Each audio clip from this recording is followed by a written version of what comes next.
जय श्री कृष्ण मित्रों।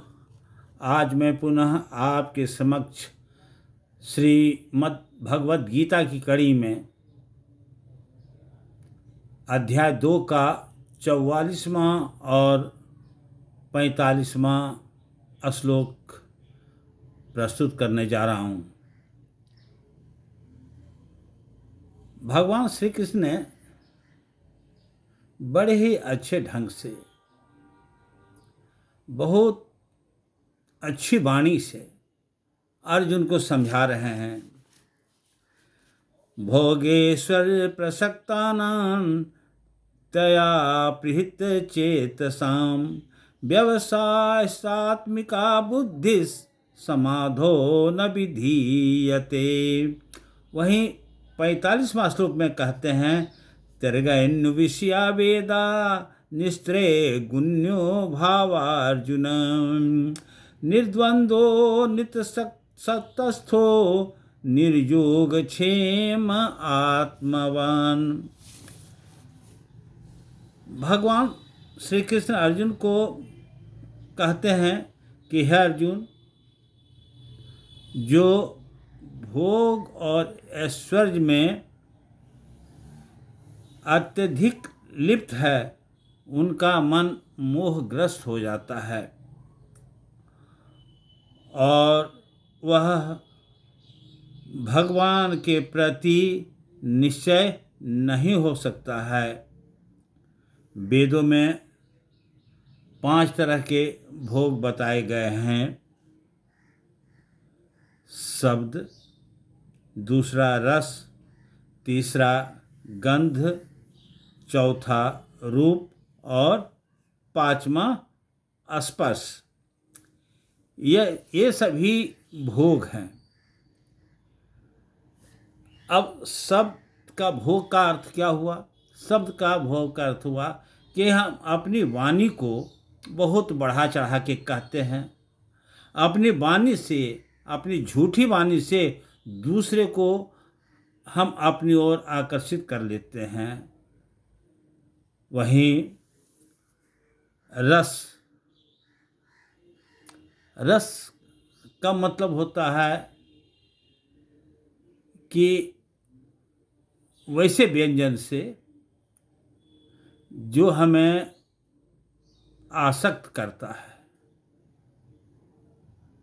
किसी को बहुत अच्छी मिठाइयाँ लगती हैं, किसी को शराब लगता है, किसी को अन्य प्रकार के भोज्य प्राप्त अच्छे लगते हैं। यह सब एक भोग का दूसरा लक्षण है। तीसरा है गंध।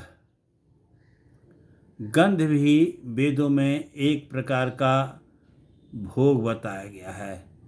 जैसे हम कुछ खुशबू लेते हैं या दुर्गंध लेते हैं, यह भी एक प्रकार का भोग है। रूप और स्पर्श, जब हम किसी को देखते हैं तो हम मोहाग्रस्त हो जाते हैं। उसके रूप में हम मोहित हो जाते हैं। और 5वां हुआ स्पर्श। जब हम किसी को छू लेते हैं, स्पर्श करते हैं, तो यह भी एक तरह का भोग ही हुआ। अब बात रही ऐश्वर्य की। विलासता संबंधी वस्तुओं का व्यवहार करना, उपयोग करना, ये सभी ऐश्वर्य की गिनती में आती है।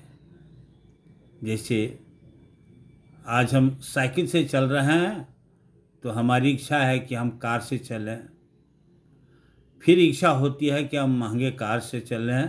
तो ये सभी एक तरह का ऐश्वर्य है। वहीं 5वां श्लोक में भगवान ने कहा है कि वेदों में 3 तरह के गुण पाए गए हैं। रजोगुण, तमोगुण और गुण। भगवान श्री कृष्ण अर्जुन को समझाते हैं कि हे अर्जुन, वेदों में जो कर्म कांड में ये 3 गुण बताए गए हैं, इससे तुम ऊपर उठो, इससे परे हो जाओ।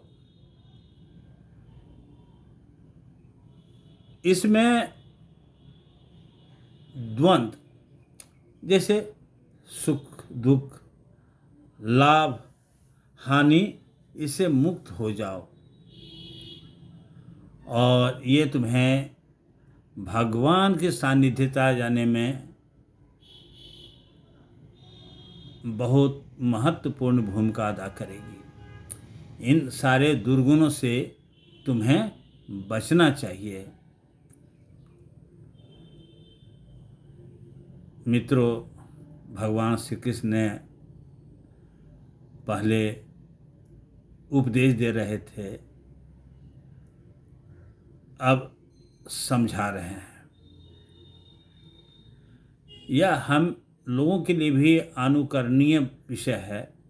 हमें इनकी बातों का अनुकरण करना चाहिए। अगर हमें भगवान की सानिध्यता प्राप्त करनी है तो हमें इन दुर्गुणों को छोड़ देना चाहिए, नहीं तो हम फिर मोहाग्रस्त होकर के भटकते रहेंगे और कभी हम भगवान की सानिध्यता नहीं प्राप्त कर सकते हैं। इसलिए हम सभी का भगवान के दिए गए निर्देशों का पालन करना चाहिए और उसी राह पर हमें चलना चाहिए। जय श्री कृष्ण।